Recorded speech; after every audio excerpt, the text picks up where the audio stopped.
हाँ जी सर। एक हमारे पास अगेन बहुत ही ज़्यादा इंपॉर्टेंट रिजल्ट है कि अगर a1x प्लस b1y और प्लस c1 बराबर 0 है,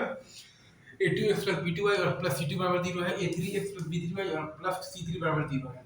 और अगर ये तीनों लाइन्स दे रखा है कि कंकरेंट है, तब हमारे पास क्या आएगा, डेल्टा इज इक्वल टू 0 आएगा। इंप्लाई दैट कि डेल्टा इज इक्वल टू 0 मतलब कि mod of the a1 b1 c1 a2 b2 c2 a3 b3 c3 बराबर 0, डेल्टा इज इक्वल टू 0 आएगा, मतलब कि mod of the a1 b1 c1 a2 b2 c2 a3 b3 c3 is equal to. लेकिन अगर हमारे पास delta बराबर 0 है, मतलब कि mod of the a1 b1 c1 a2 b2 c2 a3 b3 c3 बराबर 0 है, तो either any two lines are parallel oblique, तो क्या होगा यहाँ, मतलब क्या होगा, तो कोइंसिडेंट, और द थ्री लाइंस आर क्या है, तो क्या,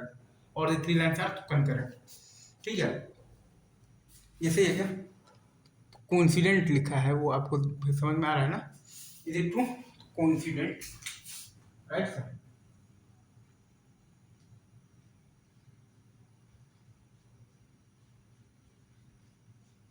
तो अगर आपको ये दे रखा है कि ये तीनों लाइंस कंकरेंट है, तो आपका डेल्टा इज इक्वल टू 0 होगा, मतलब कि mod of the a1 b1 c1 a2 b2 c2 a3 b3 c3 बराबर 0 होगा। आपका डेल्टा इज इक्वल टू 0 होगा, मतलब mod of the a1 b1 c1 a2 b2 c2 a3 b3 c3 बराबर 0 होगा। लेकिन अगर आपके पास डेल्टा बराबर 0 है, मतलब कि mod of the a1 b1 c1 a2 b2 c2 और a3 b3 c3 बराबर 0 है, तो या तो कोई दो लाइंस पैरेलल हो जाए, या फिर कोई दो लाइंस कोइंसाइड कर जाए, तो कोइंसिडेंट हो जाए, या फिर आपका तीनों लाइंस क्या हो जाए, तो कंकरेंट हो जाए।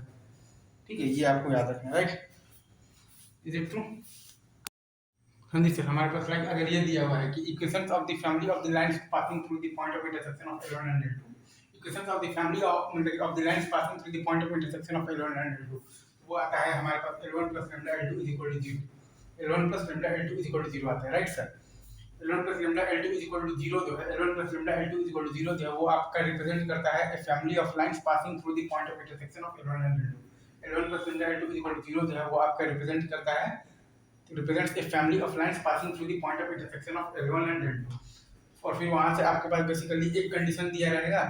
और वो कंडीशन डालते ही आपके पास लैम्डा हो जाएगा, तो कैलकुलेट हो जाएगा, राइट। अब वो कंडीशन कुछ भी हो सकता है, लाइक